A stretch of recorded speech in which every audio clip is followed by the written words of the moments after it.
Moy, Hiva Paiva! Ngayong araw ay Sabado, hulaan niyo kung anong oras na to. 4 PM natin o 4:30 ata. Pupunta tayo ngayon sa Lake Saranta Puesto.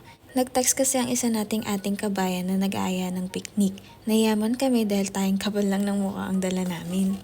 Kita niyo yan, sa Pinas nakatawid na siguro yung iba. Pero dito kung red pa yan at kahit walang sasakyan ay hindi ka talaga pwedeng tumawid. At fast forward, andito na nga tayo sa lake.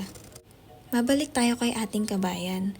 Super bait ng ate kong ito, talagang ramdam din niya minsan na may pinagdadaanan ng mga nakapaligid sa kanya. Wala namang okasyon, picnic lang at kwentuhan, parang pahinga na din sa buong linggo. At pahinga na din sa pressure ng buhay nila.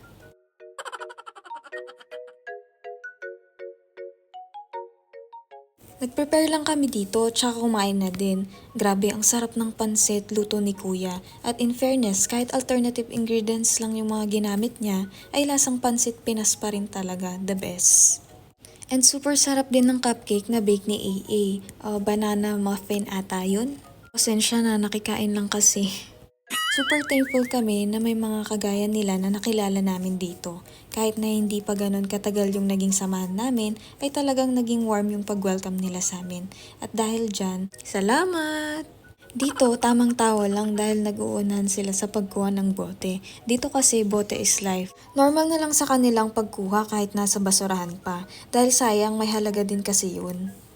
Dito, nagkanya-kanya na kami dahil duty kami sa paghahanap ng bote. O siya, yan muna sa ngayon. Di ko na kayo isasama at baka maunahan niyo pa kami sa bote. Nakimin, kitos!